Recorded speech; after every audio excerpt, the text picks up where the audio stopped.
اعوذ باللہ من الشیطان الرجیم بسم اللہ الرحمن الرحیم رب اشرح لی صدری ویسر لی امری واحلل عقدۃ من لسانی یفقہوا قولی۔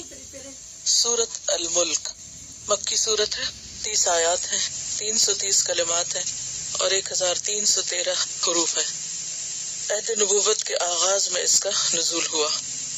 آپ صلی اللہ علیہ وسلم نے فرمایا، اللہ کی کتاب میں ایک سورت ہے جس میں صرف 30 آیات ہیں، یہ آدمی کی سفارش کرے گی یہاں تک کہ اس کو بخش دیا جائے گا، یعنی جو اسے پڑھے گا اس کے لیے یہ سفارش کرے گی۔ ایک اور روایت میں ہے، قرآن مجید میں ایک سورت ہے جو اپنے پڑھنے والے کی طرف سے جھگڑا کرے گی یہاں تک کہ اسے جنت میں داخل کروائے۔ ترمذی کی روایت سے یہ بھی پتہ چلتا ہے کہ آپ صلی اللہ علیہ وسلم رات کو سونے سے پہلے سورۃ الف لام میم السجدہ اور سورۃ الملک ضرور پڑھا کرتے تھے۔ اس کے بارے میں بھی آتا ہے کہ یہ عذاب قبر سے بچانے والی سورت ہے۔ سورت کے نام سے ہی پتہ چل رہا ہے کہ بہت ہی اہم سورت ہے۔ الملک، بادشاہت۔ کس کی بادشاہت؟ اللہ کی بادشاہت۔ الملک، جو بادشاہ حقیقی ہے۔ مالک الملک، تؤتی الملک من تشاء، جو ساری حکومت کا، ہر چیز کا مالک ہے، سب بادشاہوں کا بادشاہ ہے۔ وہی جس کو چاہتا ہے بادشاہت عطا کرتا ہے، اقتدار دیتا ہے۔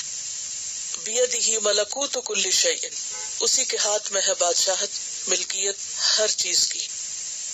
لہ مقالید السماوات والارض، اسی کے پاس ہیں کنجیاں آسمان و زمین کی۔ للہ خزائن السماوات والارض، اللہ ہی کے پاس ہیں آسمان و زمین کے خزانے، وہ ہے اصل بادشاہ، وہ ہے سب سے بڑا، اور اسی کے تعارف پر مبنی ہے یہ سورت۔ یہ سورت اس لحاظ سے بھی اہم ہے کہ اس سورت سے قرآن مجید کی سورتوں کا آخری گروپ یعنی 7واں گروپ شروع ہو رہا ہے، جس کے آغاز میں مکی صورتیں ہیں اور اختتام پر مدنی صورتیں۔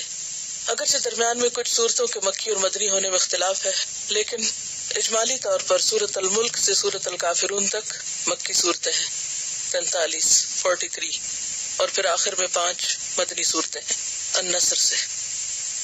پچھلے پارے میں ہم نے دین سے تعلق اور دین کی مدد اور حمایت کے بارے میں پڑھا، اور اس پارے کا جو مرکزی مضمون ہے اور قرآن کے اختتام سے پہلے جو ایک عمومی وصیت ہے، تاکید ہے، اس کا ذکر ہے۔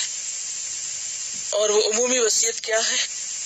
کہ قرآن کا یہ پیغام ساری دنیا تک پہنچاؤ۔ اللہ کی بات سب کے لیے ہے، اور اس قرآن کے پڑھنے والوں پر لازم ہے کہ وہ دوسروں کو بھی اللہ کی طرف بلائیں، دعوت اللہ کا فریضہ انجام دیں۔ اور اس دعوت میں سب سے پہلے ضروری ہے کہ انسان اللہ کا تعارف حاصل کرے۔ جس کی طرف وہ دوسروں کو بلا رہا ہے اس کی معرفت بلانے والے کے دل میں خود سب سے پہلے ہو، کیونکہ اگر آپ کسی کو ایک ایسی چیز کی طرف بلا رہے ہیں جس کو خود بھی نہیں جانتے، جس کی قدر اور جس کی عظمت اور جس کی قوت آپ نے خود ہی محسوس نہیں کی، آپ دوسروں کو کیسے کنونس کر سکتے ہیں؟ دوسروں کو اس سے کیسے متعارف کرا سکتے ہیں؟ لہٰذا اس صورت میں بھرپور طور پر اللہ سبحانہ و تعالیٰ کا تعارف پیش کیا گیا ہے، اور یہ دعوت کے آغاز میں سب سے پہلی بات ہوتی ہے کہ لوگوں کے سامنے اللہ کا تعارف کرایا جائے۔ اسی لیے عام طور پر اب تک جہاں بھی میں نے ابتدا میں درس وغیرہ دیے تو پہلا لیکچر اسی صورت پر مبنی تھا، اور یہ دعوت اللہ کی ایک تدریجی صورت ہے کہ سب سے پہلے لوگوں کو اللہ کی پہچان کرائی جائے، اور جب وہ اس کو پہچانیں گے تو خود بخود اس کی طرف راغب ہوں گے۔ اور دعوت اللہ کا یہ فریضہ امت میں سے ہر فرد پر ہے، اس کی اپنی حیثیت کے مطابق۔ نبی صلی اللہ علیہ وسلم نے 1,30,000 کے مجمع میں یہ بات فرمائی تھی، بلغوا عنی ولو آیہ، مجھ سے آگے پہنچاؤ خواہ ایک آیت ہی کیوں نہ ہو۔ اسی لیے امام احمد کہتے ہیں، من علم مسئلۃ فہو عالم بہا، جس نے ایک مسئلہ معلوم کر لیا، ایک بات کسی کو پتہ چل گئی، وہ اسی کا عالم ہے، اور اس کا کیا فرض بنتا ہے کہ جو وہ جانتا ہے وہ دوسرے کو بھی بتا دے، اس کو آگے پہنچائے، کیونکہ علم ایک امانت ہے۔ اور اس کی عملی مثال ہمیں ابو بکر صدیق رضی اللہ تعالیٰ عنہ کی زندگی میں ملتی ہے کہ جس دن انہوں نے خود اسلام قبول کیا، اسی دن ان کے ہاتھوں 6 لوگ مسلمان ہوئے، اسلام لانے کے پہلے دن ان کے پاس کتنا علم ہوگا، کتنی کتابیں پڑھی ہوں گی، کتنا قرآن نازل ہو چکا تھا؟ شاید ایک سورت.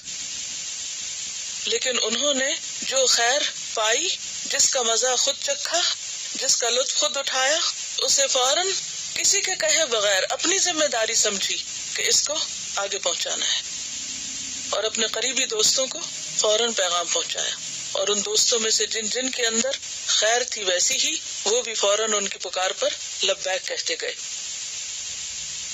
تو اس پس منظر کو ذہن میں رکھ کر اس سورت کا مطالعہ کیجیے.